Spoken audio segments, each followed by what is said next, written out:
and in living color.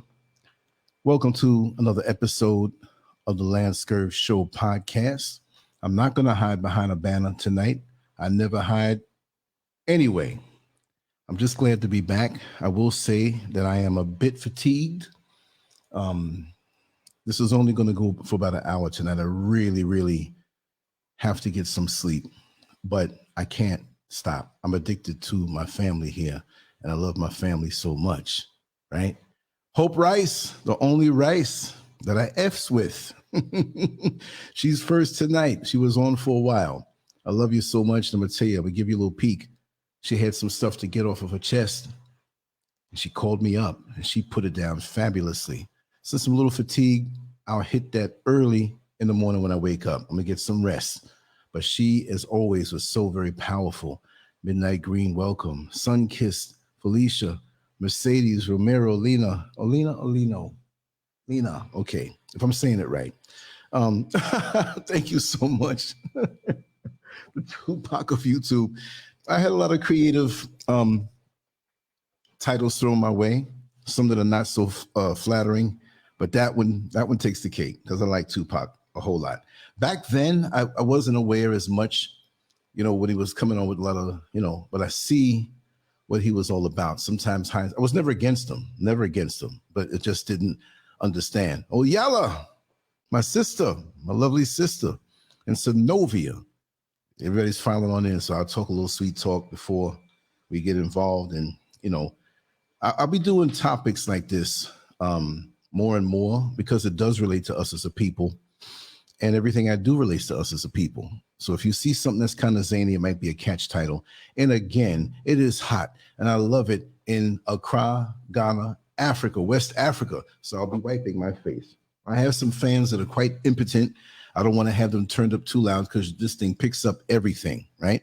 But just let me get a sound check. Let me know if the sound is coming through pretty good. And we'll proceed.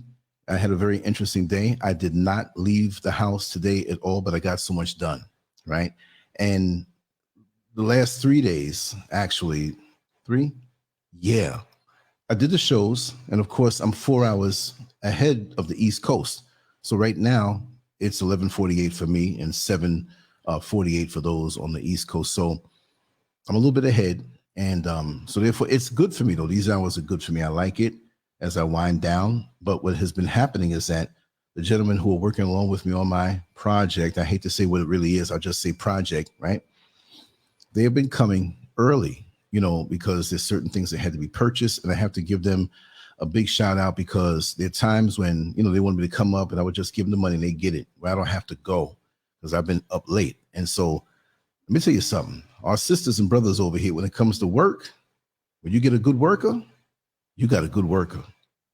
Because, I might have gone to bed 4:30, going on 5. 6 o'clock in the morning, boom, boom, boom, boom. The door knocks. The phone rings. Mr. Lance, hey, how you doing, man? What's going on? I am at your door. 6 o'clock.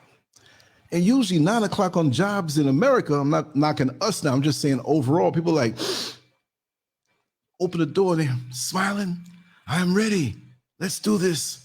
And I'm like, okay, so I'm used to places opening up 9, 10 o'clock, like hardware places, home improvement places.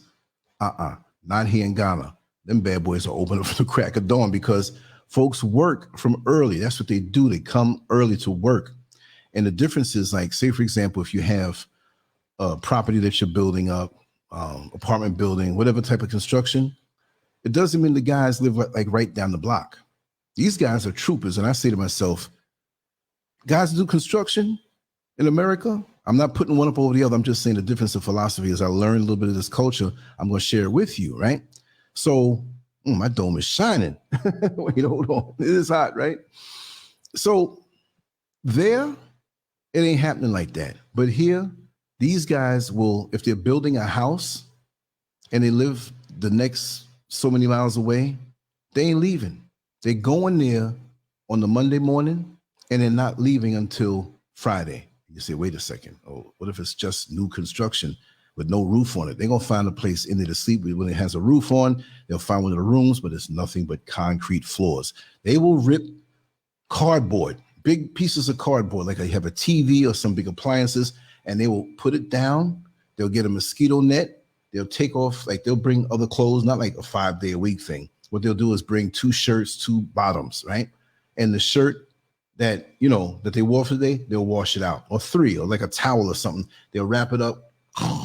No mattress. And they get up at the crack of dawn and work. We're talking about work ethic. And then when you break down what it is that they ask for and pay, it's like, wait a second. A lot of folks ain't gonna go for this because the economy here is tight. And I hate to say it, but the CD, the equivalent of the dollar, but in Ghana, is right up under 8 for one. For every $1, it's not there yet. It's 775, 771. When I came here a year and a half ago, it was actually 1 for 5.75. So what does that mean? That you have to have more CDs to make $1, right? So here, the dollar is still powerful, even though we know the dollar is about to crash whenever from now to December. It's teeter-tottering, y'all. We know that. So if that crashes, what is the exchange rate going to be over here? So that's of concern. But when you still deal in dollars, you demand because you have dollars. So you have to change it over, but you're getting more, even though that power of that CD is going down. But the work ethic is high and is very much admirable. And these guys work hard. Their physiques over the years working hard, you ain't going to get that overnight. You ain't going to get it overnight or just on a cycle of steroids. You're not going to get it. The density and the musculature, whatever that comes from hard work under the sun, eating pure food. This is what I'm talking about. It keeps them alive better and more healthy. And that's what I'm with. Just wanted to say that, right? So I had to go take care of some business with them and buy some things on 2 hours sleep. The next day, same thing. Boom. The next day, same thing. This morning, I didn't go. I'm like, listen, you can go on and buy that and have it delivered up and you ride up because, man, I'm beat. So I'm not going to be as long tonight. I'm not going to rush it, but I say like about an hour or so just to keep it going. I couldn't say, oh, I'm not going to do nothing tonight because I want to be consistent more so. But Sister Hope, those words that you put down, woo-wee, she brought up some points, and I will put it up tomorrow, and we will have our night show or late show tomorrow, okay? I see everybody's greeting each other. But let me jump right into it. The title of this one. And why did I do it that way? Well, I have a lot of discussions during the daytime, things we talk about, different points. And with a lot of the melanated channels, the African channels, the Black channels, fight over to what the word is. You all know what it is. With a lot of those, everything has to be just within this lane of Black anger, which I'm with, because I'm righteously angry at the things that I see in this world. I'm not pulling away from that. But do we discuss how to navigate and negotiate in our daily dealings in life? Because how angry can you be and sustain it and make progress in your life? Like, anger is energy, and it's righteous energy, but it can consume you and render you impotent to the task that you have in your heart that you say you're going to do, but you never do it because you're spinning at the wheel and going nowhere. You have 1 foot on the brake, 1 foot on the gas, and the wheels are spinning, but it's not going anywhere. So what good is that? So let's talk about some things sometime on a spiritual level, on a mental level, on how do we navigate through this world and extract the maximum effectiveness, the maximum enjoyment. You need enjoyment. We didn't come here to suffer. Some of us are suffering. Many of us feel some level of discomfort. But how do we talk real and try to show each other how we navigate? And it's not just me, but I want everybody in the comment section after this is up as a video to share what it is that maybe helps you get through in different situations, different mentalities. Let me just say that at some certain points, my internet might get janky. I might disappear from the show, but I'll be right back. So bear with me. All the time, that is. Yet last night and these shows all last week or this week, no problem. I'm sitting here talking like, man, it didn't happen. It didn't happen. Wasn't being negative, but I don't like that feeling. It's not like I'm going to ever cut off or abandon you, but sometimes the power may go off and I have to come through the phone and do, the audio and finish up and talk a little bit. That's no problem. I got my chat room right here in front of me. And again, I'm going to show off my favorite phone stand for those who haven't seen it. I just love this thing. I mean, it's like a little toy for me. Like when I pack my bag to go out into the world to do what I do, and I always have my camera, batteries, whatever. I have a smaller bag. Let me just show you. Not really a bag, but a little, well, it's not a bag, but it's like a little case, right? It's my tiny one, my bare minimum one. So I have this wrapped up, right? This is my GoPro, and I have it wrapped up like this. Boom.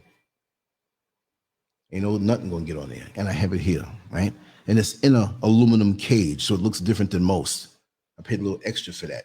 But I'm very careful in how I treat this equipment. Now it's gonna take long to get back in this pouch. I'm gonna look stupid now. I took it out easy, right? Then they have their handle that comes up, and I have other ones, right? So I can flip, bring, to keep your battery with you, charge it for the day. You put this in a bag and you have other things that you have.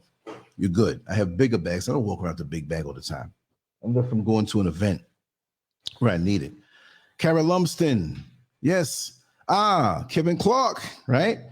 Peaceful Pulley. Of course, everybody above, I had mentioned them before, but that's what I mean to say. We all are living beings. We come here, and just like the old grandmother say, don't do none of that, child. Them cheering ain't asked to come here, right? So how do we navigate through this life, especially as Black people, right? But we don't really have enough, like Batman, right? I know, right? I might have it. Just wear it and just, they come out with it, I'll get it, little Velcro thing.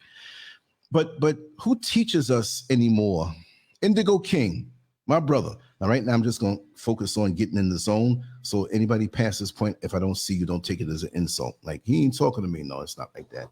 Plus, we have our okay, we got Dame Johnson. Welcome, right? We don't have enough people in our communities and in our neighborhoods, because you know they're two different things. I always differentiate and tell you what it is. Neighborhoods, we just happen to live there, even with people that look like us, but there's no connection. Communities, you have families, you have people, individuals who have a sense of wholeness with those around them, and there's a love there.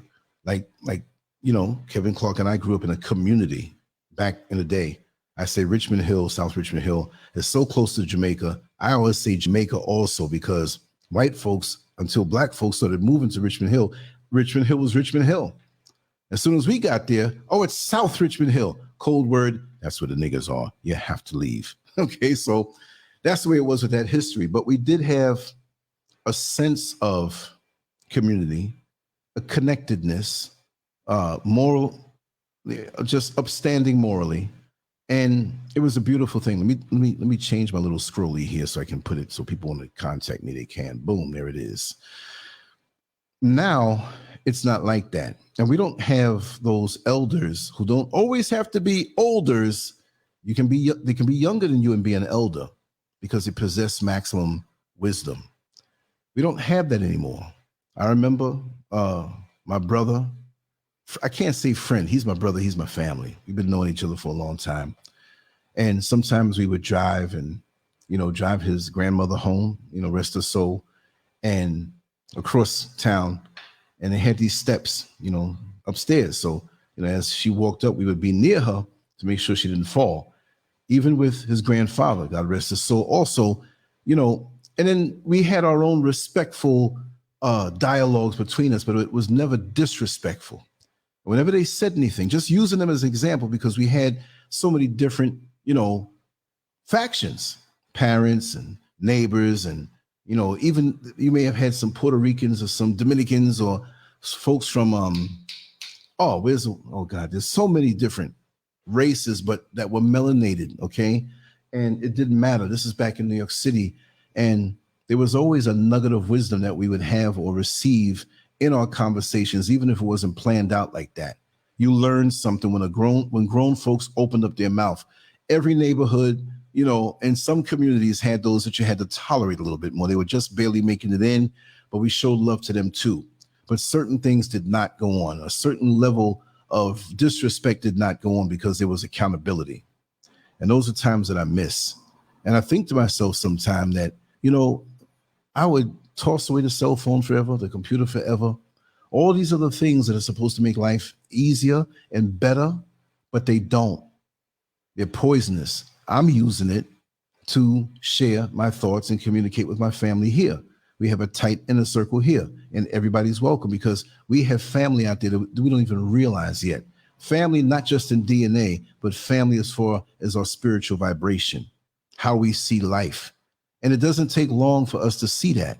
You see, when you live life long enough, you can pretty much discern a person's, if I say spirit or energy, there are many ways to do it. So this is not church. You know, I tell my dirty jokes. Make sure you don't think that it's church. But we don't have that as much anymore. And I crave that.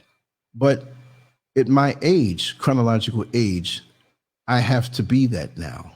And those of us who remember the good old days of our world, yeah, like I always say, we had heroin, we had drugs, we had crime, we had war, we had inflation, we had the gas, situations where you had to gas up according to your license plate. There were issues. Marvin Gaye was singing about stuff back then. What's going on?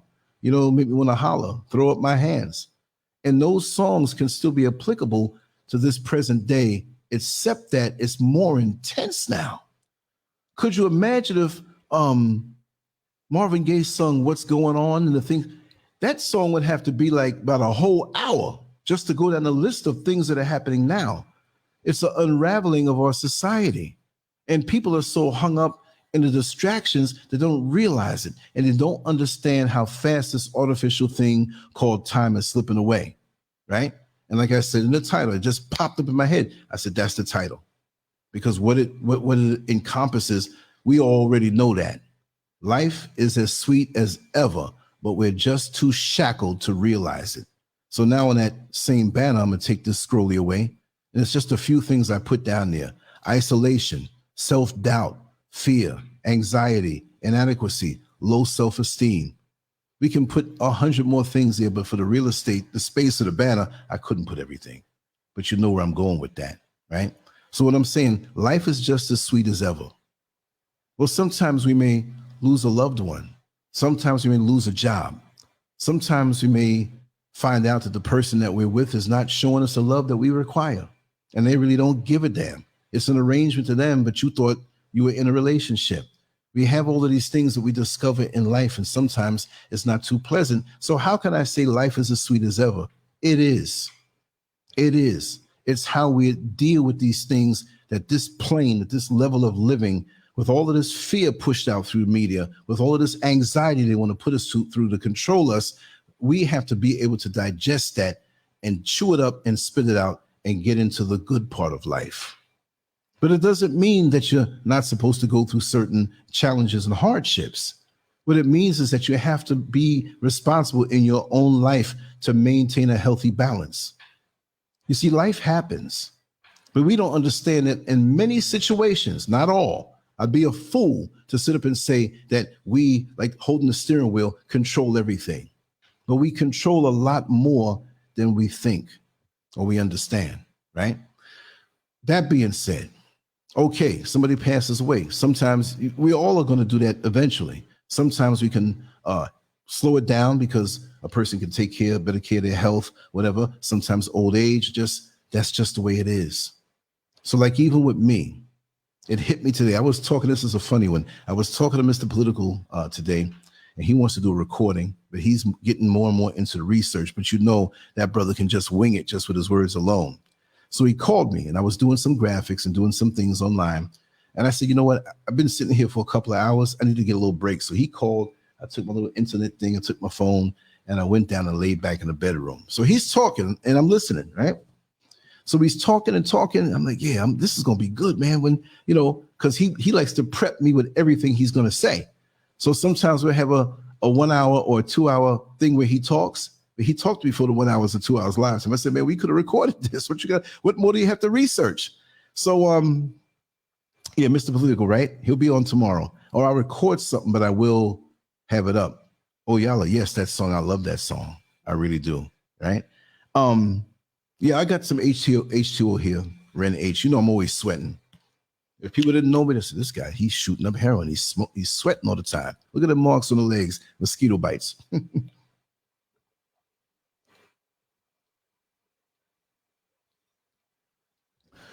Woo. So anyway, make a long story short, it's a lot has to do with our perception and how we're pre-wired and how we have to wire ourselves for those instances that are in the gray area in our life where there are tragedies, there's sad situations, there are things that are beyond our control that can happen. You can't really negotiate with that. We're going to feel pain with that. Then we have the good times that drop in our lap. They're not always planned. You go to a state or a country where you're like, I'm out of the country right now, out of America, but I'm still thinking, I mean, with the shows we do and the people that we deal with in our family, I didn't turn my back. Okay, bye, y'all. I'm in Africa. I'm just want to show African things, right? We are African, right? But I'm going to keep it the way because there's a connection here and I will not switch up on you and get new, right? So that being said, the things in the middle that can go either way, you can look at it as something bad or you can look at it as something good. And if we can master that middle ground, the middle ground might be a slim 10% of everything with, you know, or it could be 50%. It could be lopsided where it's 50%, but it's more leaning toward the bad, where there's not much of that and more stuff that's good. Depending on who you are and your personality, you determine those proportions. So some people will take a tragedy better. Doesn't mean that they're stronger. It's just that we are the sum total of our all the experiences that we had, right? And our outlook, and we see it a different way. It's just like this thing called death, which we call, well, it's transition, but the world calls it death, right? So you'll go to a transition homecoming ceremony, and you'll see some who are very strong and upright, not just because they're not crying. It's okay to cry in any situation. It's just emotional sweat. And then you'll see others breaking down or whatever. No problem. We all take the situation different.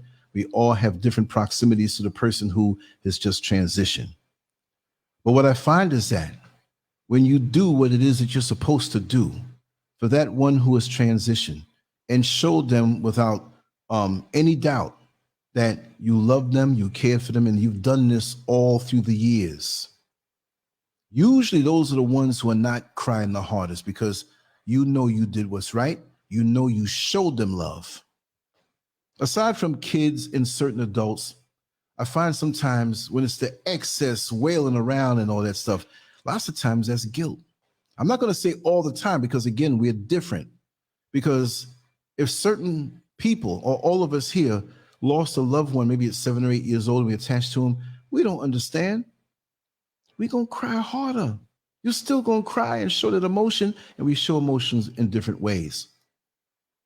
And then after a while, you understand life that we are really not going to be on this level forever, right? And it stings, but it stings a little less. Not that you're becoming cold-hearted, but you understand, and if you do understand, that this is not it. This is not the only level. And that in itself should cause you to appreciate it even more. Like my conversation earlier, we always talk about these things. That, oh, I wish I can go back to the good old days. Yes, and I wish that too. I'm not going to say, oh, it's not going to come back with a, but I understand that because in the present world, the promise of what we thought was going to be wasn't fulfilled. It doesn't mean you're going to have a perfect life, but they set us up in school. Go to school, go to college, or get a good, trade, civil service job, work your years, get your house, have your kids. You'll be all right when you retire. Everything is pushed forward in time. You got to do something so when you get to this next point, you'll get it. And then when you get there, you're like, where is it? Well, you got to do this to get it. And then when you finally realize, hey, I'm in my late 60s or 50s, and when am I going to get it? Like they say, happiness is a state of mind. But so many of us look for happiness with external things, and you've heard this particular conversation before. It's not just going to be because you have material things. We know that. And just like another brother of mine who in December of 2019, his wife transitioned after many years of a wonderful marriage. And he said, you know what, Lance? He said, You know, we've accrued a lot in this life. Very conservative, not bragging anything, but they did very well in this life from where they started. And he said, you know, the funniest thing, that some of our best times were when we didn't have much, when we were dreaming, but we had each other. How many people get to a certain point of attaining some type of feeling or level of being comfortable, but there's no joy? There's no happiness. I like to act crazy. I like to tell jokes. I'm the court gesture. I like to keep people laughing. But at the same time, if somebody's sad and feeling down, I want to be there to pick them up. You know what I mean? I like to maintain something where if I see this one feeling down, if we have inside jokes, I'm not just going to blurt the jokes at you. I'm concerned about you, but I'm going to make sure the atmosphere is lifted up a little bit. I'm like a filter. You know, the fish tank, and the water gets a little dirty, and all the water that comes through, it kind of cleans it up. But on a spiritual level and on an emotional level, that's my role. And we all have roles in our inner circle, but we have a responsibility to ourselves more so than anything else, because what you got to remember is that you're no good for anybody else unless you do good for yourself. And this is how we weed out a lot of the takers and a lot of the leeches in our life. Because the minute that you start to take care of yourself, it doesn't mean if you're going to go out and get a $45,000 mink coat. And if you did, so what? Maybe you need that. It's not going to bring you happiness, but maybe you just want to escape into something for a while. I'm one who likes to sacrifice. I'm one who's balls to the wall and likes to just go all out and keep it bare minimum. I get off on sacrifice, being in the battle, right? I love that. But I get tired too. Like even now, physically, I'm tired. I was talking to Mr. Political on the phone. That's the part I didn't finish. I went back there and talked to him on the phone. And he's talking. And all of a sudden, I hear, Lance, man, brother, go ahead and take a nap, man. We'll talk tomorrow. I was like, I fell asleep on Mr. Political. And this was like 4 o'clock in the afternoon. So we have to take care of ourselves so we have the capability of absorbing more life and happiness so we can share it with the people around us. Now there's a disconnect in society. We have more people just shooting people up because they're not receiving what it was. I'm not making an excuse for some of these little crazy white shooters or the racists now. I'm not talking about them. But when I say shoot them up, doesn't mean we're taking a gun to shoot up, but we may say something insulting to a person that we love and not know the power of the words, how we hurt them. That's a shootout right there. That's a shootout to a person's emotions. So we have to be careful that way. So you need to take care of yourself. We all can't be this Rocky Balboa character where we're sacrificing. Yeah, we have to push and take care of our families, but we need our tune-ups too. We need to feel good too. And life is sweet, just as sweet as ever, right? So we have to understand, like I always say, I'm going to keep running this analogy, that when you don't see the sun and you don't see it at all, it's a cloudy day, you know the sun is behind there, but somebody else may not be aware that there's a sun behind those clouds and the clouds that are over people's life, right? It's like it gets to them after a while. They don't see the sun. They start to lose hope. But you have to know that the sun is there, and when those clouds part, there's going to be rays that are there just for you, that land on you and nobody else. So sometimes you're in a phase of your life where you feel down and you feel out of it, or you feel that that thing you're working hard for is not coming fast enough. And as soon as you're right there, something else happens and pulls you away. And you can go on for a decade or two like this, where you've fallen so far off the mark that many give up and say, I'm not going to try for that reality. The reality never leaves you. It's you who lose a connection to your dream and vision of that reality, and then you give up on it, and now it's there for somebody else. Check it out. Like I always say, you on the highway, you know you got to get off at exit 12. You on the phone, holding it up or talking on the speaker system, and you pass exit 12, and now you're on exit 17. Does that mean you can never go to where you have to go? You get off at that exit and you take another road there. It may not be the time for you to get off at exit 12, because you might get off at exit 12 and get into a head-on collision.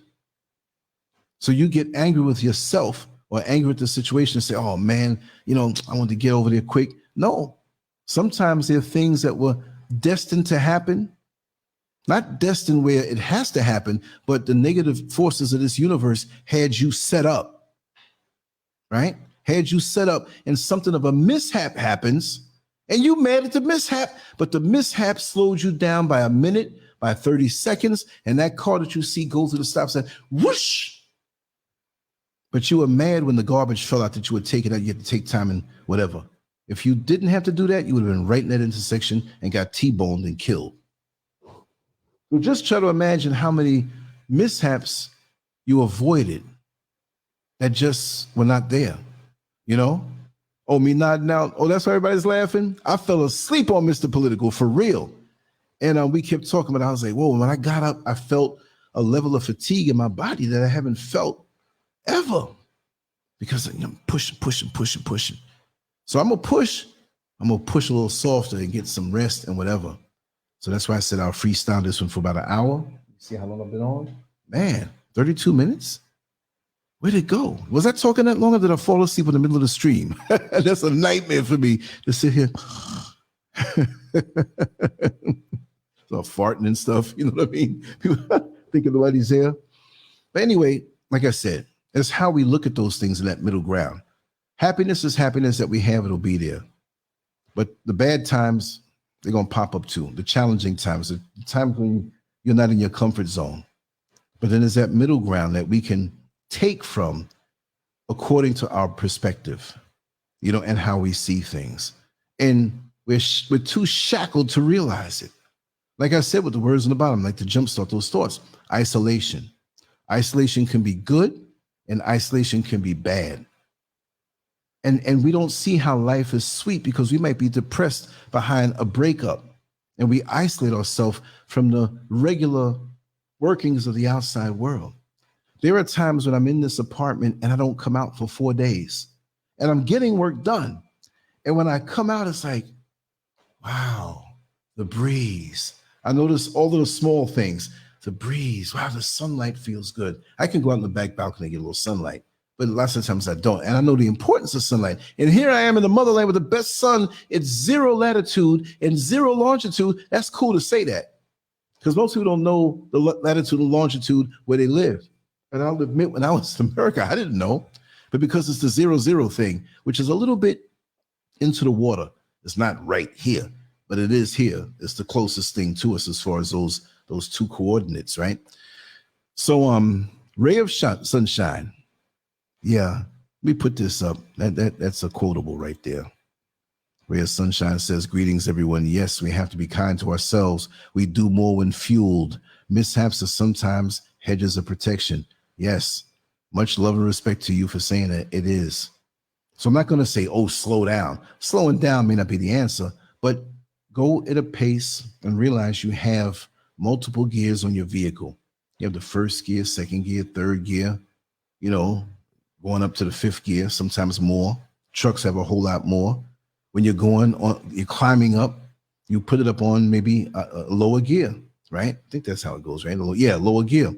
And when you're going fast on the highway, you can get up to a high gear. That does it when you're aware of your engine and what's needed as far as the gear, you wear yourself down less. And so many of us, and I'm not going to make this a generational thing because it's all of us, but there's so many of us that are in the younger age groups, the younger generations. They come out the womb and they've been introduced to a world that they don't know anything about relaxation. They don't know anything about meditation, and they're thrust into this place and they miss so many other things. And this is why we are concerned, because we have more teen suicides than ever before. The drug overdoses, the drug usage. What is missing that is making them like this? It's those simple pleasures and sense of connectedness to each other. We don't have it anymore. Like I've always said, social media is not social. It's a tool to give you leverage to accomplish what you want to accomplish. Now, it can be social if you make a Facebook page that's closed in, maybe private, so you can keep in contact with your family. Maybe a group room that when one says something, everybody gets it. You can use it that way, but the temptation is too strong to stay just there. Those of us who may not be used to a lot of attention in life, the guy that never got the girls, the young lady who did everything right, and was in church, and your Boaz is coming, and they say, wait a second, I'm 45, 50 years old, and I've never seen nobody worthy for me. They get tempted. We all get tempted. We all are social creatures. I'm not saying creature like a monster, social beings. I'll say it that way. Looking like the Gorn off of Star Trek. Hell. Right? Yeah, you're right. They enter the world stressed and perplexed. You're right, Oyala. It's not social. Exactly. So they're missing it. We had it. We lost it, and we want to get it back because we had a taste of it, knowing it when we're in this generation, this particular age group, half a century or over, or 40 years and over. It's not cut and dried like that because we have certain families that are wonderful and have never lost that connection and the responsibility to influence and teach the young folks how to live. Many of us have had grandmothers, and I've never known either one of my grandmothers. They passed away long before I was born, but there was on my father's side, my grandmother passed away right after I was born. And she always wanted to see me. Always went over the phone, any little noise I could make, calling Jamaica back in the day, anywhere was expensive, anywhere in the country. So you call a long distance, it's like, we're going to do this little 3-minute call so you can hear, right? And she wanted with all of her heart to hold me, because I was the next generation. But there was a night, I'm going to tell a little, it's not a spooky story, it's just something different, take it or leave it alone. The need for connectedness with me was so strong that there was one night I was in the crib and my mother was laying in the bed, but she wasn't sleeping. My father was knocked out. So she heard some noise, and this is in Manhattan when we were in an apartment. 454 West 152nd Street, apartment 54. How's that for memory? I can do the blueprint of everywhere in there, So she heard some things in the kitchen on the shelves, little noise, something like just moving around. I can't do the sound effect here because this is not going to pick it up. But one of the dishes, just everything. She's, wait a second. My husband's here. That's my mother saying that about, I don't want anybody to soundbite this and twist me up, right? And my son is in the crib. What is this little noise? It's like little noise. And I just heard a noise over here. Okay, there's the window's open over there, right? I'm about to jump up out of here. And it was a little more pronounced. So she got up to investigate. It wasn't a person like heavy moving things. It was too consistent. We didn't have mice. But as she walked out of the bedroom, I wasn't in a crib in a separate room. It was a room in that apartment that as soon as you came in, it had a wide door and I was right there where she can see me. But where her head was, there was a part of the wall where you couldn't see, so you can have to look up and see me this way. So when she got up and walked out, she had to see the crib first. That was the move of putting me there. And when she looked at me, she automatically forgot about the noise and she saw me like this, smiling, laughing, just my hands up. And I was smiling, standing up in the crib. She didn't even hear me get up. Now, she knew that meant something. And the noise in the kitchen was like they were rattling like the omen or something like that. But there was energy in that apartment. Not that it didn't belong there, but it was an energy. I was laughing and I was looking up and I laid back down again and put my hands up and I was smiling. I looked at her. She's like, he too young to have some mental illness or something like that. And I wasn't paying her no mind. So about 2 hours later, and this was in the middle of the night still, the phone rung, right? My father was going to get up soon to go to work. So she didn't want to mess up this last day on this job, not the job, but one of his, because he had his own business, So he had to finish this up, and she didn't want to upset him. The call was basically that my grandmother passed away. And it didn't shock her after seeing me doing what I was doing. And she looked back in, I was knocked out. So what do you think that was on an energy level? Some people say, oh, there you go, talking that quackery, getting superstition, whatever have you. Well, look, the people that we love, I say it in present tense, they're here and sometimes they're gone. Their energy is still somewhere. Their emotions, their power, their essence is not physical anymore. So if you lose somebody, how would you feel if I said they never existed? You don't see, I don't see them. Who are they? But in the imprint of your heart, the ones who raised you, influenced you, they have a connectedness to you, even if they didn't meet you yet. Even if it's somebody who from 200 years ago and you're in that lineage, I'm not saying they're watching you like TV, like when they say, oh, they're watching over us. Some of these things are a bit too corny, but there is a connectedness that can amplify more and more depending on what's going on in your life. It may not be where somebody pops up, ooh, oh, look, it's a ghost. I've seen things on a surreal level that way. I've explained it the other day. But it may be something of a song that you keep hearing.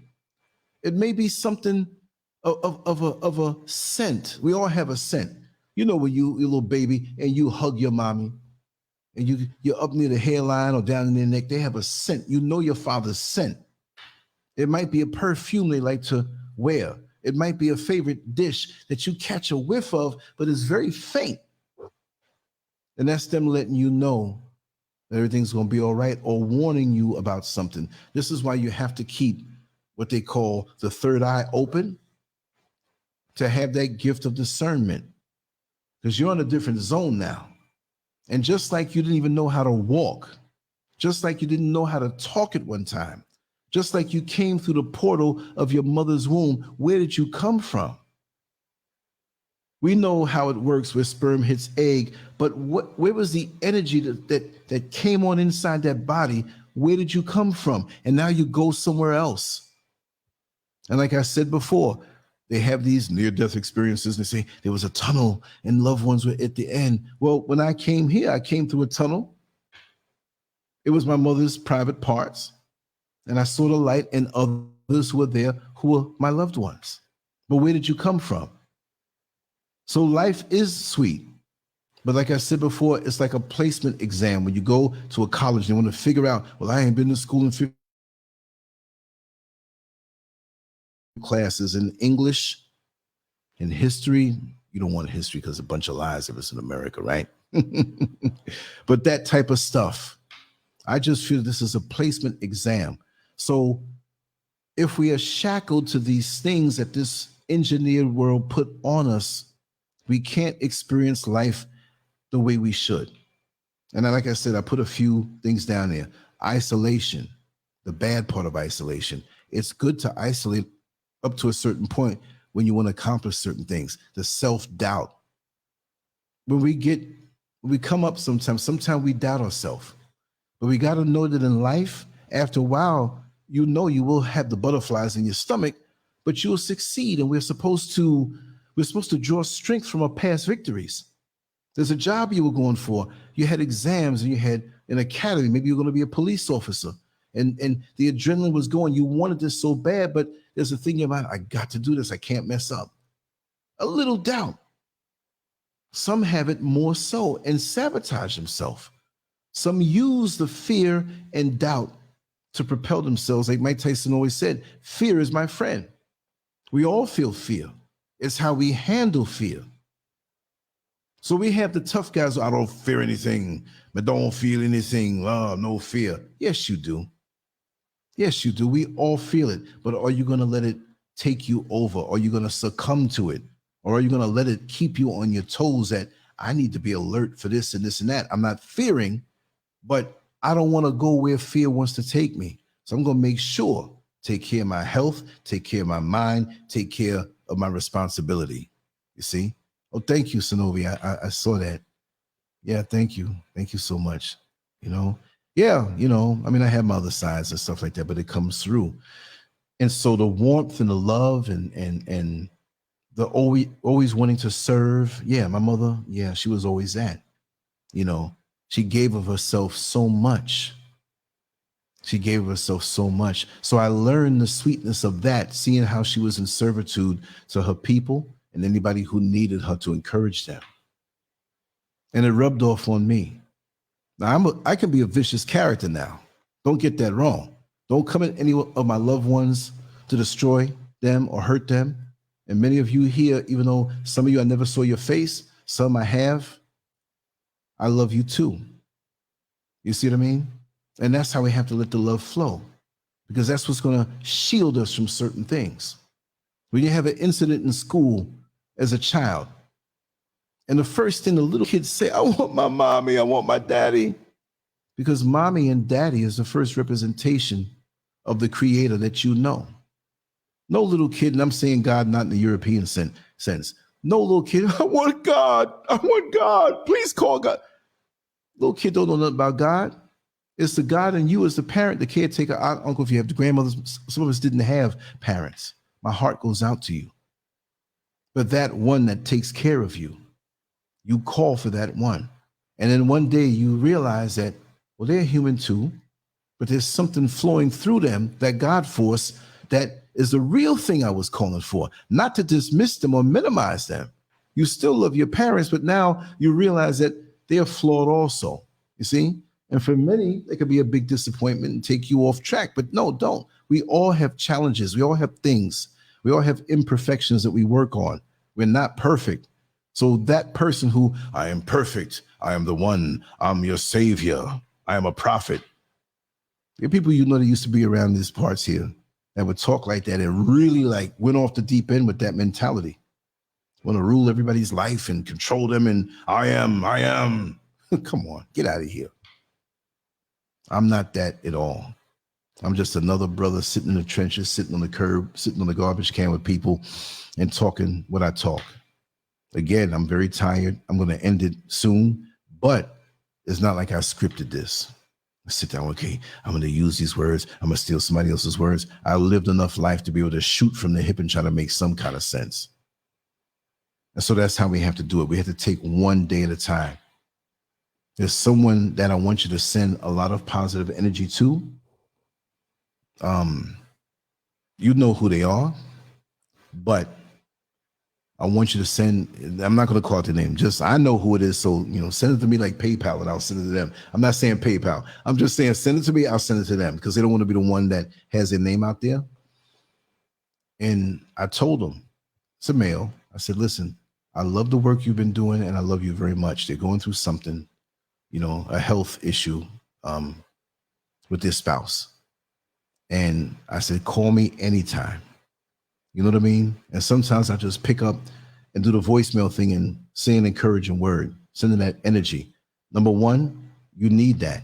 Number two, when somebody picks up the phone and leaves you a message and you're there in that space, and it seems like it came out miraculously that, how did he know? Well, I know the situation, but sometimes you catch a feeling.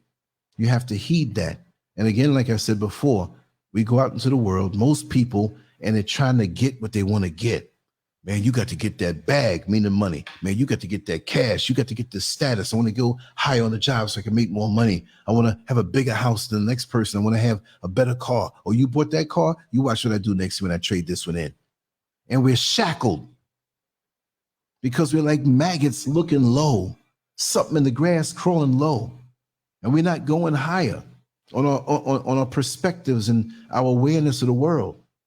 And one thing's for sure, the older you get, you understand how this thing works, you pretty much cool out. A lot of times I could have gotten in fights. Like, okay, he called me this, he called me that. It's all right, I can take it. And sometimes certain folks want to see little threats. And you know when you're getting a real threat, it's like, oh, no problem. People just want to blow off. If you're so secure in yourself and you have an awareness of this world and your role in the world, then a lot of things you just want to avoid. I know my role in my circle and my other circles. Like I said, your circle of influence and your circle of concern. I influence everything here. What I'm doing with my life, I influence. I have direct influence to change certain things. but you have that circle of concern that you wish you had influence over, but you're concerned about this thing. It might be something happening in another country. It might be something happening with a family member that you're concerned about, but for some reason you can't influence them to see it different. So that's beyond you. Don't get so caught up in just the concern that you can't influence. Deal with what you can touch and influence. What can I change? What can I do? When you have a certain sense of helplessness in your life, revert back to the things that you can do. To have a feeling of control again. We're not talking about being a control freak, but some one thing and one factor in our life can set us off where we start to fall into this deep, dark abyss, this bottomless pit of pity and doubt and fear, and it consumes us. So sometimes you have to change certain things up. Get out the house sometime, anonymously, just go out. Of course, you want to tell somebody where you are. We got people kidnapping people and things happening, of course, but go out and do something different. Take yourself in a different environment, or if you feel drained, you know you got bills piling up. Take a little money, even when you have bills coming up. This is what I used to do sometimes to feel good about this. I might have some bills piling up before we paid, online. They sitting up on the dresser and I'm looking at them like, oh man. I've had times like that. I've had times where there was a lot of money and I've helped a lot of people. But now it's like, where are these people now when you need them? You know what I mean? So I would take $10. If all I had was $100 to last until 2 weeks, eating not much, but I knew I was going to make that money to pay it, but I didn't want something to cut off or stop. I would take $10 out that 100 and go find somebody that I know could benefit from that. There might be a little old lady sitting there somewhere counting the coupons, and she got to put this coupon back and got to put that back. I'll take that $10 and give it to her, which made the difference now in her fixed income. And it made me feel good. And it validated me as a person on the positive side, because while I was going through stuff, I looked beyond my issues. And even if it's a minuscule investment into somebody else's life, not the bravado, look, I'm giving this old lady money. See, let's take a selfie. Come here, this is what I do. No, you do it unseen. And you'll be blessed with a peace of mind that you never thought you can have, even when you had less money yourself. Things will pop up for you. You have somebody come by your house with a bag, got bread in there or something, or some kind of something that you like to eat. And they said, hey, I just came out of church. We grabbed these bags. You know how they do. They have things. Here, take this. Like, whoa. Then it may come from somewhere else. The dude that you loaned $50 to that you forgot all about, boom, he comes back and gives you that. But you have to unlock it by not pushing always to get more, but back up and do something for somebody beyond yourself. When you drive in New York City, Chicago, Detroit, the northern states where there's blizzards and ice, a dummy to try to get out of being stuck in the ice and snow will just hit the gas and the tires ain't going nowhere. It's spinning faster. I'm the master of getting out of those situations. I get there, I shift it and drive. Just give a little touch. You go up, you quickly shift it into reverse and let it go back as far as it can. And then you tap it at the right moment. When you're down in the pit part of it, you tap it and go up. Shift it again, tap it and go. You stay grounded, you stay connected. You don't want to slide, you don't want to spin. You keep doing that. When you get back all the way, then you gas it a little more, whoop, and you're over the hump and you're out. Then everybody else, it's not always this push that you can do. It's just having the right touch in a situation that is easy to deal with. But you have to have a mindset that you can go in with my favorite term, surgical precision, where you focus in on that task that you have to do and you deal with it and think of the best solutions for it, but you do not worry. I don't worry. I used to worry a little bit when I was younger, but in certain ways I didn't. I'm always confident, and in other ways in places that I'm not used to being in, as far as like when you're young and you put yourself in a new job or a new situation, a new relationship, you're a little like, oh, am I good enough for this? Can I deal with this? This is a whole other situation. New people at a job, very intimidating. Well, you focus on you and exuding the best you that you can be. I'm not worried about these people. I'm not going to worry about that. I'm going to bedazzle them on who I am and my energy. I'm going to exude to be the best that I am. And that makes them submit, because most people operate out of insecurity anyway, no matter how much of a confident face they put up. You got the boxers in the ring staring each other down.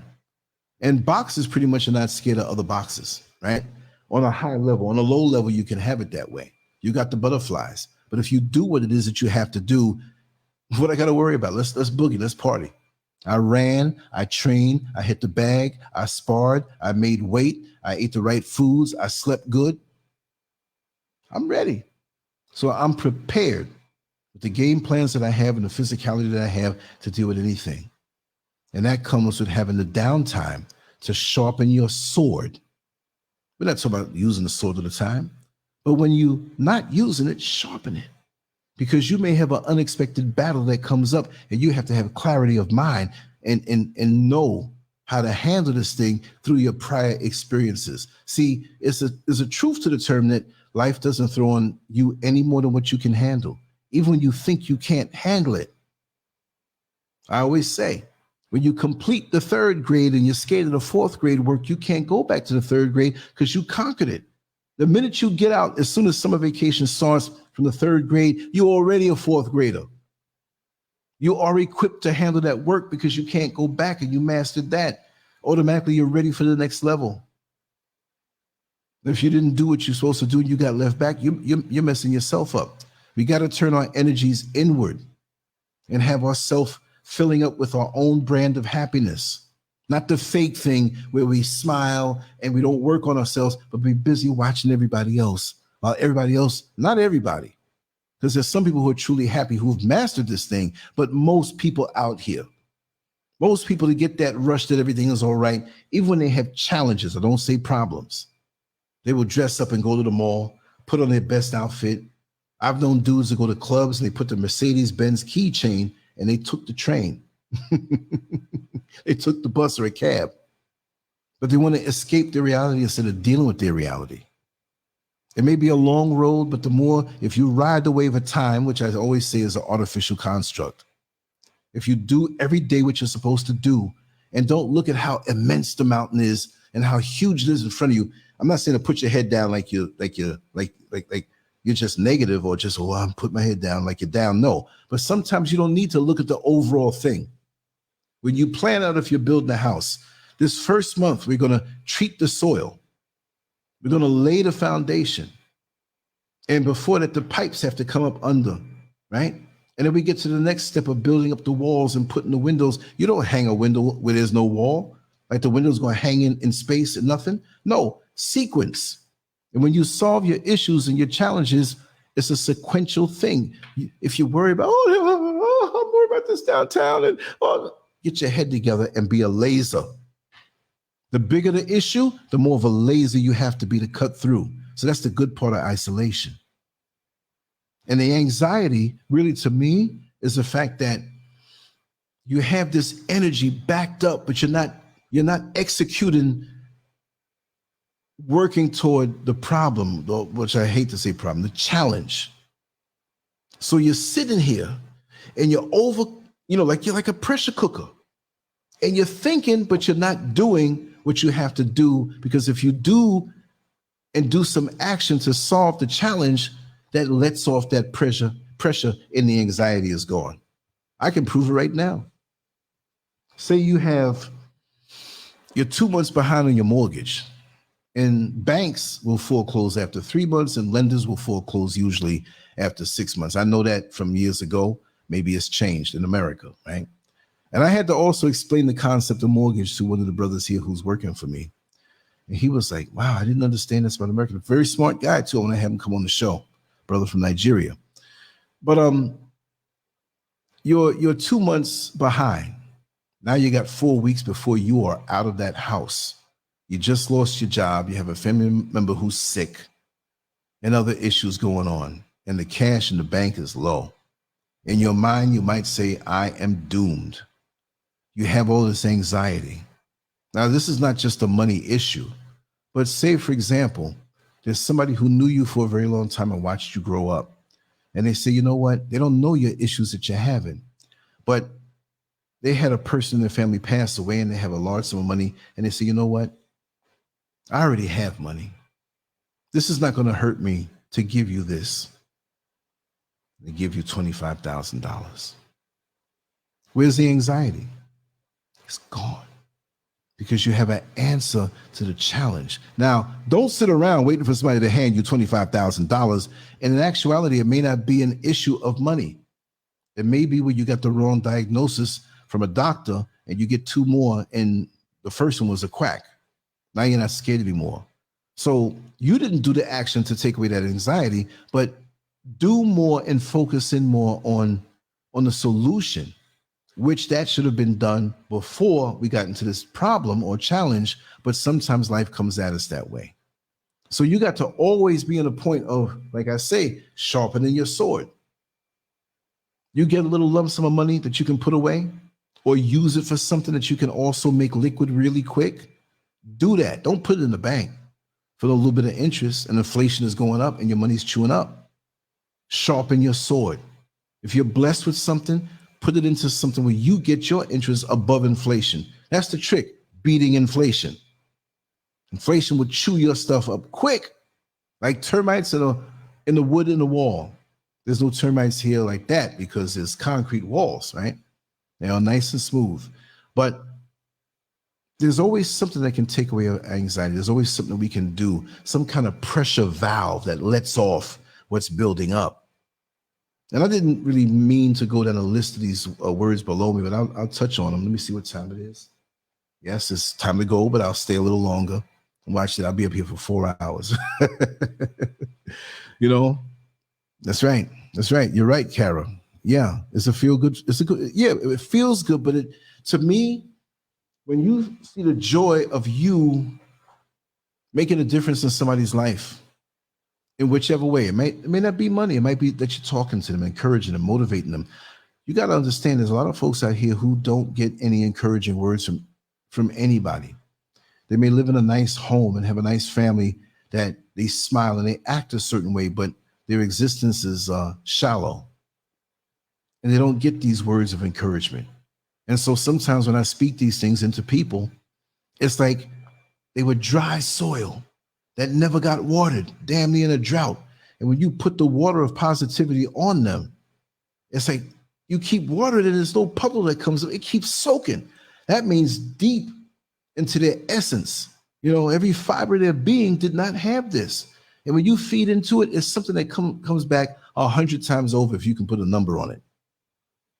When you invest in other people, they come back with extra dividends. We're not talking about money, but that very person that you lit the candle for in their spirit, you might be feeling a little down, and now here's a huge flame or fire of positivity that you gave them, that you caused inside them, and they gladly give it back to you.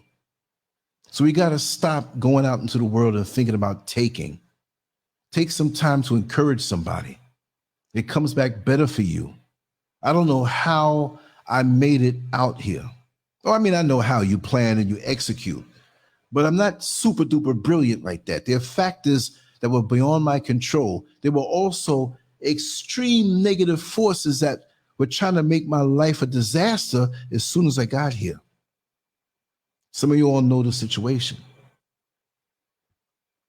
I didn't worry. I don't worry. I'm here. We're good. We're way ahead further than what other people spoke on, who you wouldn't think would say the things that they say. I did my shows. I didn't front and go and act like whatever. No, I did, but I didn't turn it into a drama pit either. So, okay, I'm going to show you. Saying how I didn't have enough money to build a home and we're going to leave. And what? You're looking real stupid right now, aren't you? I'm not saying anybody in the chat room. I'm just throwing this out there. You know, how is it when they say the abbreviation DAF? Dumb as. How you feel? But you didn't know what was inside here. Don't judge me by the fact that I'm giggling all the time and laughing and upbeat, I'm hard as hell. Below all of that, I'm not saying I'm some tough guy, but the things I've been through, like when Martha Wash, who back in 1983, I was posing next to her at City Hall when they had the Harlem Week, and I got a chance to meet her, formerly the 2 Tons of Fun. She's got that song, Carry On. And through a lot of my rough times that I've had, I used to play that song. I stand alone in the eye of the storm, pressure all around trying to bring me down. But it's all right because I won't give up the fight. And it just went on and broke into and it was like, just aggressive with positivity. Because if you keep it here and you keep it here, I don't care what's thrown at you, you're going to defeat it. And the more you go through those things, and those of us who are going through something now that has us feeling down, because you're still going to sometimes feel down. I'm not going to say you play a song, you're just positive for the rest of your life. No. But you sharpen your sword by feeding the positivity into yourself or allow others to bring it into you also. And keep the riffraff away. Those are the energy leaks that take away your positivity, because there are many people who want to see you down so they can feel up. And they will smile in your face. And they'll be so happy when things are down. I had several people like that in my life. And they showed their ass. And I showed my assets of the spirit. You're going to tell me what I can't do in my face? Who you didn't make me. You don't know what I'm made of. How are you going to tell me what I can't do? Are you my creator? Do you know what my purpose is in this life? I did a lot of crazy, freaky things back in the day with a multitude of women. I'm still here. There are people who, Lance is going to live past 25. He just doing this and that. Maybe I was out of my mind for a little while.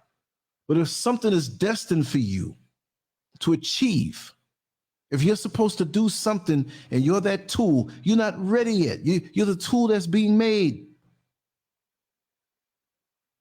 You'll find what it is that you're supposed to do in due time. Some are early bloomers, some are late bloomers. Some don't find out until near the end of their time on this earth. Some people know from 5 years old, Michael Jackson was becoming Michael Jackson. Joe, the father, pushed him in certain things, but he had that talent. So even the negative upbringing was a pressure on Michael Jackson that appeared to be something that was not good because it wasn't good, but it pushed the seeds of greatness inside of him, and look what came out of it. Even though he didn't have a happy childhood, think how many children he made happy through the gifts and the visits. Well, let's look at it that way. Because if he didn't have Joe Jackson on his ass from young, we wouldn't have the gift of Michael Jackson, right? Michael Jackson has transitioned, but I feel he was killed, right? We know this. Sony and all, him having masters and the Beatles, they didn't like that. But he's still making money now. And I'm quite sure he has foundations to help people, even though he's not here. So sometimes we go through things to become something, to understand and have sensitivity over those who are suffering now or may suffer, because that was foul how they try to say he was a child molester. Of all the people, yeah, Michael Jackson was as eccentric as hell. We know that. But I'm just using him as an example. Wouldn't you be if you never had a childhood? 5 years old performing? You never had a childhood. You had to travel, make deadlines. Your father's on you. You had to practice. So he was a sacrifice. So since he didn't have a childhood, he wanted to bring joy to children and have them live a certain way. Some may be dying of cancer or have some type of ailment. They don't have much time. He would take them in. And the wicked of us rolled with that. Oh yeah, he might be wearing no makeup and we don't know. You know what I mean? And we know what the white press and the white man did to try to bring him down, because he had so much money and influence in the things that he's saying about the music industry. Now, whether, some of us may be into a certain religion or not, but it's all about spirituality at the end. Look at it this way. Did you all hear the song that Michael Jackson made, they didn't give it much airplay at all. You have to go probably on YouTube and search, and who knows if they still have it up, where he was singing something about in an Islamic sense. And he was saying, oh, Allah, you know what I mean? Like, whoa, it is him. And it's a time coming up of 911. That song was out before then, I think, right? But there's certain things they want to put out and certain things they want to hold back. Just like my dear brother and friend sent me the link about Biden, Hunter Biden. They don't push it in the American press, but he's a porn fiend. Like, he's addicted to porn really bad. And there's some stuff that are put out over in the UK, outside of the United States, but there's a shutout. Maybe some places play the story and put it out there, but no, not here as much. I'm going to talk about that tomorrow also, right? I'm going to be funny with that one. I'm going to be a little comical with that one. I'm going to roast them too. But the control, you couldn't control Michael Jackson because he was so big now. Like, they like to control artists and performers, you know, with these contracts and the threats of them losing what they have. He was untouchable. So now he's talking this revolutionary talk, and people are going to believe him because they know that he's walked the walk. So they had to get rid of him. They had to knock his character, you know, soil his character publicly because of that, because of the threat that he was. The same thing with Tupac. The same thing with Biggie Smalls. The same thing with Muhammad Ali. Although he had his whole career, they say it's Parkinson's syndrome or Parkinson's. Not everybody walks around shaking like that. He did take a lot of blows to the head, and he was affected long before he retired. I watch some of his fights every day. I'll put it on that computer. I know the term. I know what Howard Cosell is going to say. I know but it brings me back to my childhood. And the more and more I look at Muhammad Ali, it's like, man. And what most people say who know boxing, they said he really should have retired after Joe Frazier, the Thriller in Manila. He took a lot of punishment then. Maybe it was beginning to happen then, and we didn't see it. But at least with George Foreman in 1974, leave it alone. But hindsight is always 20/20. But it's not about the boxing. It's about what he stood for. Yes, we knew he couldn't say, you know, no to a beautiful woman. Yes, we all have our Achilles heel. But what is it that he accomplished for a whole generation and generations of people? So we can't micromanage a person so much. If they serve their purpose, they serve their purpose. Look at the goodness that they gave and spit out the bad. Because again, we're not all perfect. Nobody is perfect. Nobody, you won't be perfect. So don't even come down on yourself for not being perfect. I'm just throwing things out here now. You might have parents that they want you to be perfect. And they push you, not out of love, but because of what they didn't do. So they're trying to live vicariously through you by pushing you. And now you don't have a childhood and you're pushed. And you're affected by this. So what I want everybody to do, like I do every night, I look over my life. Why am I the way I am? Why do certain things piss me off that shouldn't piss me off? Why am I weak in this area of my life? Take charge and have an assessment of your life and really dig deep, because you know more about you than the other people out in the world do. We don't tell all our secrets, except me. No, I'm just, I told a lot over the years. If you go over everything and piece things together, you're like, whoa, you lived a life. I did. That's why I can shoot from the hip this way. And it's funny to me. I'm still here and I got a lot to talk about. I don't care if this video gets 11 hits after it's up or negative 19. They're going to do that to me one day. You got negative 19. So what is it? People who are supposed to watch it didn't watch it. Now you count that too? It doesn't bother me because I'm connected directly with so many wonderful people who are here. I don't need YouTube. I'm not trying to be some YouTube star. I'm enjoying myself, yo. Don't you know? Can't you see I'm enjoying myself? Me just being me in my own little corner. I'm all right. I'm not uptight. Yes, today on the LANCESCURV show. I'm not trying to be something I'm not. This is who I am. This is why you have people who've known me damn near 50 years on the show right now. Probably fell asleep. Let me know if you're still here, man. If not, it's okay. They know me to the core. That's what it's all about. So sometimes we have negative situations that hone us and chisel us and prepare us to shine bright. And that's the sacrifice that we've given, using that example of a Michael Jackson. He suffered, but look out of all the suffering, how much love he's given with his talents and personally. He may be a little cuckoo to some by the way he looks, but can't you understand that?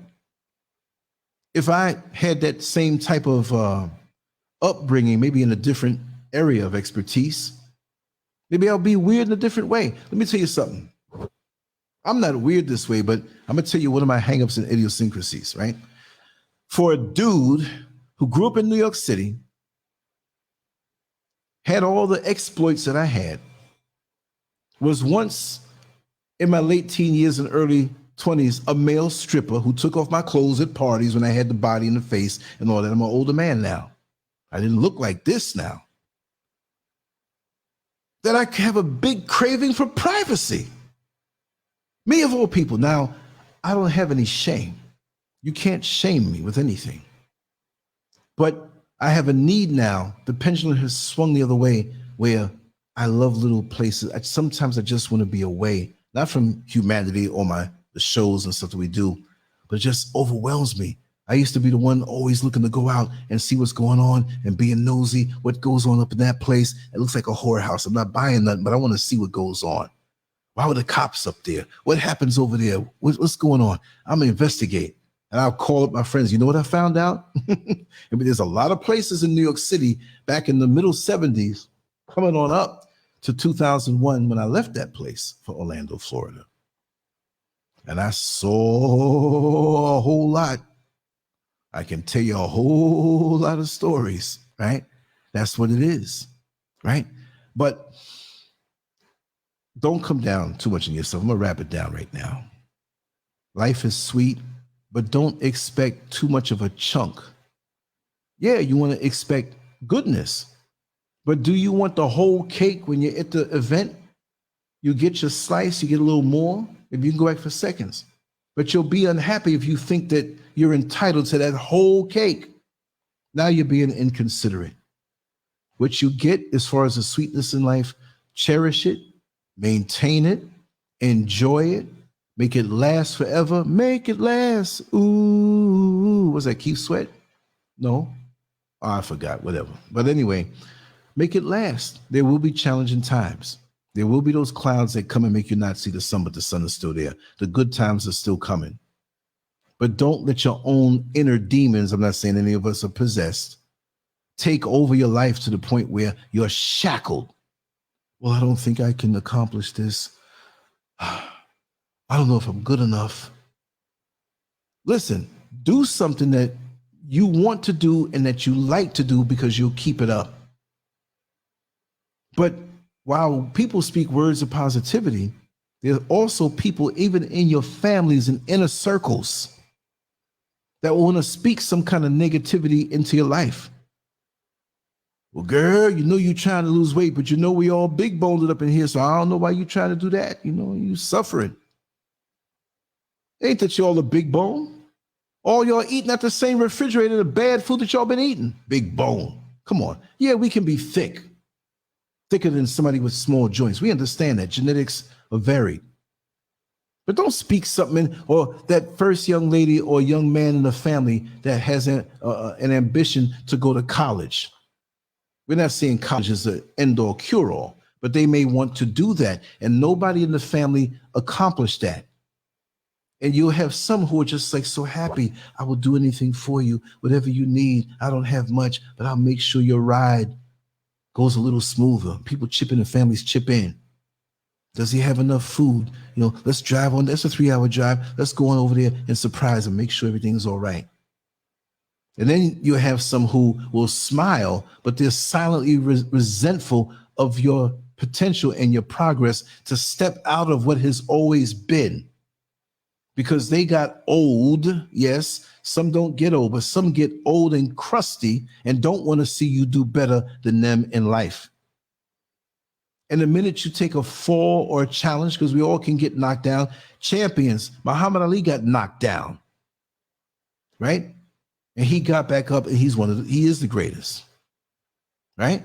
So even the best get knocked down. But those people who are not in your corner, who are supposed to be because of their proximity in your family or as friends, they get a thrill when you're knocked down.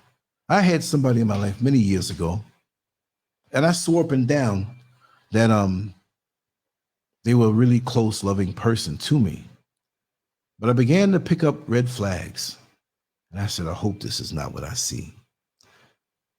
When I was doing good, there was a little resentment that they had that would pop up in funny little ways. They go, hey, I didn't mean it that way.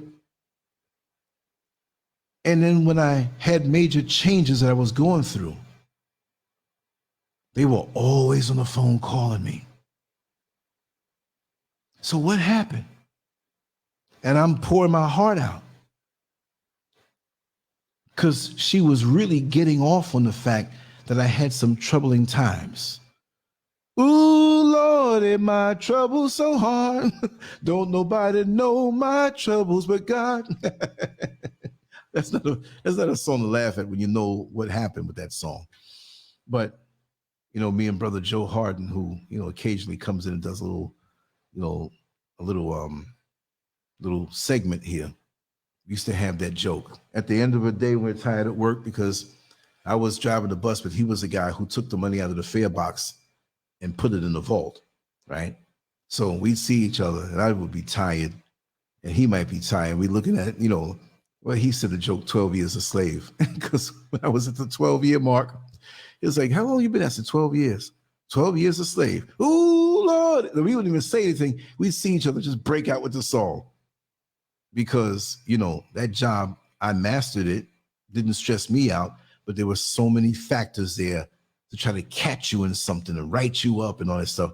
And I do real good in situations like that because I go within myself. I don't get caught up in the energies of those who don't know how to handle their negative energies. You'd like to help them, but they're out of control with worry. And what you gonna do, man? You over there acting so cool, man. You in this thing. It's all right. This will one day be a memory. I'm not gonna be in this forever.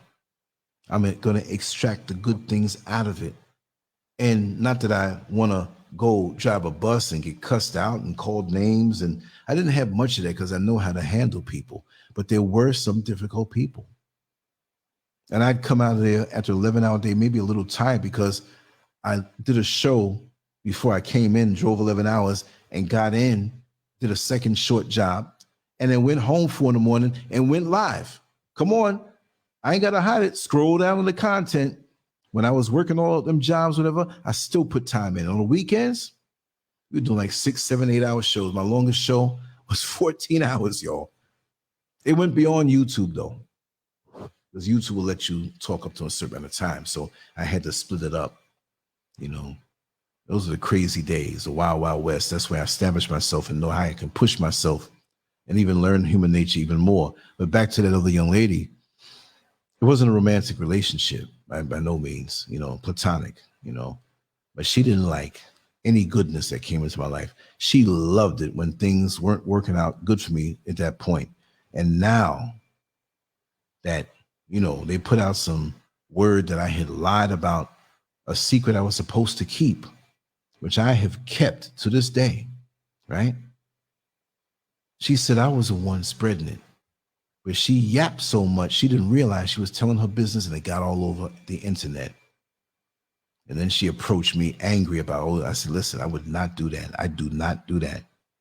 You don't even know these people, but you're putting them over me and I should have time spent with you where you know my integrity towards you. If I don't know you, you come to me a certain way, I'll blast you. You know what I mean? That's just the way it is. But someone close to me, I'm not going to do that. And so she left me alone and I left her alone. And sometime last year, late last year, she still wants to hold on to the idea that I put her business out in the street. But it was her that did so. And she just lost, you know, because she was going out there saying things. It was just too much. And there's certain things that people can do that is beyond reconciliation. Certain things you just don't do when you're part of that inner circle. If you got an issue, come to the person. Don't sit on it and have this thing harboring in your heart until you start snatching up things from out of the sky, and now you'd have made up something that don't even exist. You may take a 10% truth and add on 90% of illusion, and now you walking around in your head with all these things, and now we're all getting old, and you see how fast time goes by, and now you're sitting up lonely. And it doesn't mean I was the center of her world, but we were very close. Yes, and it was platonic. But the bottom line is sometimes people move on. They're not worthy of your love and attention. And it can hurt, yes. But you don't need somebody who's clapping their hands, jumping for joy when you go through stuff. Because see, I heard stuff back. Me too. That she said is spread out there. Nothing I'm ashamed of. I've told all my stories. Well, not all of them, but I'm just saying, I have no problem talking about situations I've been in because I'm here. But they go behind your back, undermine you, whatever. But the world now sees what that person's made of, right? This is why we don't have drama on this channel. Well, there are people out there who don't like me, who I might have broke their heart or something from years ago, and they want to make a fake profile and come up and say some nastiness or whatever. And whatever part I did in it, I'm going to say, yeah, I did that. You know what I mean? But I did that, but I didn't do this. You know what I mean? If it's something freaky or something that I did and hurt their feelings, well, it wasn't a relationship anyway. It was a proximity. It was how Jada Pinkett Smith said, it was an entanglement. You know what I mean? Own up to it. I know. I'm moving. Look, I'm closer to that time than I am to birth. Double my life, I'll be what? 118, right? Maybe I'll be a dude doing YouTube videos at 100, you know. Welcome everybody to another episode of the LANCESCURV Show podcast. This is, I won't even do episodes. I'll categorize them in decades. Right? I don't know what kind of wisdom I have then.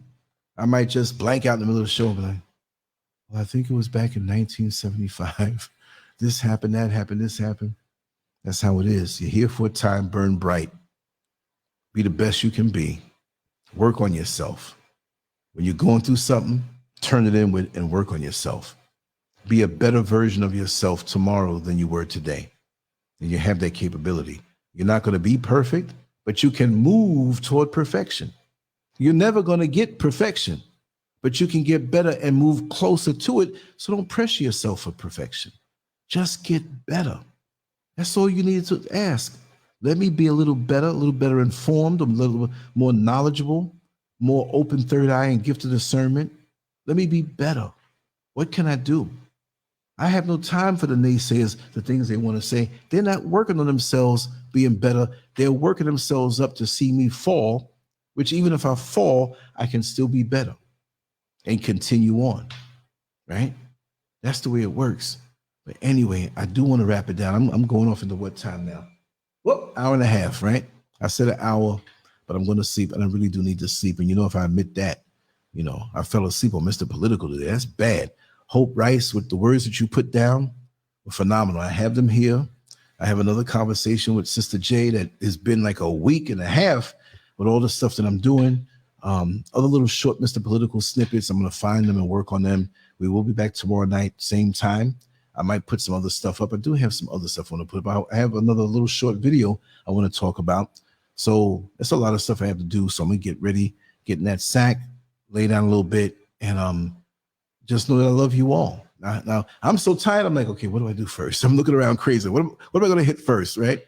I'm going to head out of here. I'm going to look at the comments section, and I took the scrolly from the bottom for those who are here for the first time. Let me put this information out there about contacting me. Where'd it go? Okay, I'm hallucinating here. But one thing I got a watermelon back there, and tomorrow's another day. But that's another day for another melon. I need to kill half of that really and truly. And I'll be sweating all night with all the liquid that I put inside of myself. I just crave it. Gotta have it. I'm a crackhead for the watermelon. Y'all know that. And the mangoes.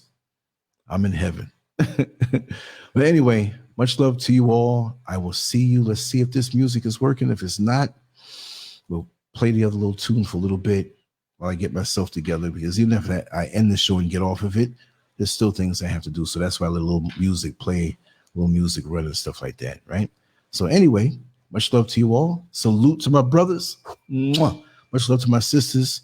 LANCESCURV out. Like, share, and subscribe. We will be coming back with multiple content. We will. All right? I promise you that. Much love to you all. Now, if only this music plays, it'll be nice. There you go. Good. Let me hide out, y'all. I've been dying to pick my nose for the last one. I'm just playing with y'all. All in your space is where I wanna be. Here in this room, what did you do? I just can't get enough. Too caught up in your love. I've been trying to forget, but you won't let me. Something in my brain wants you. I've been hanging by myself, asking for help, but nothing seems to work on you. Yeah, you always make me feel like home. Yeah, you never leave my thoughts alone. Yeah, you're the reason I'm going out of my mind. I just can't stop thinking about you.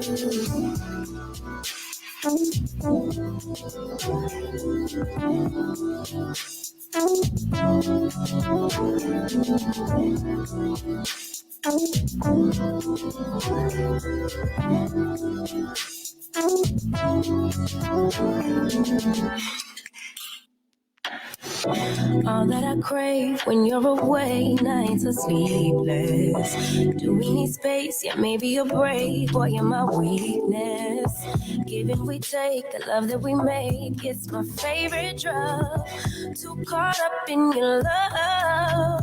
I've been trying to forget, but you won't let me. Something in my brain wants you. I've been hanging by myself, asking for help, but nothing seems to work on you. Yeah, you always make me feel like home. Yeah, you never leave my thoughts alone. Yeah, you're the reason I'm going out of my mind. I just can't stop thinking about you. You got me feeling some type of way.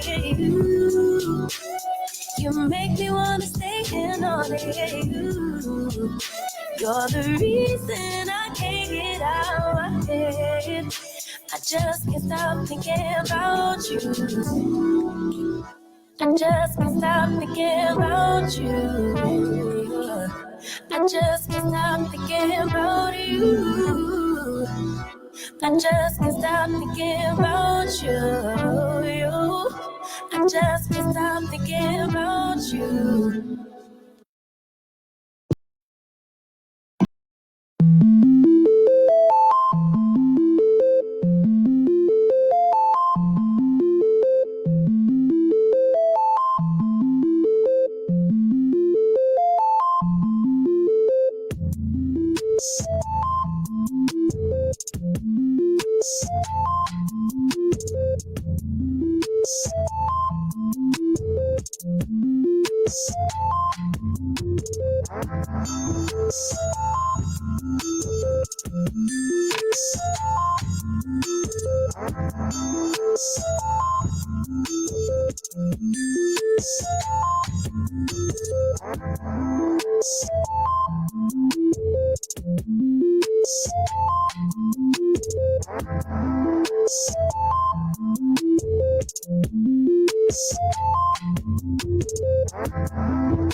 We'll be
right back.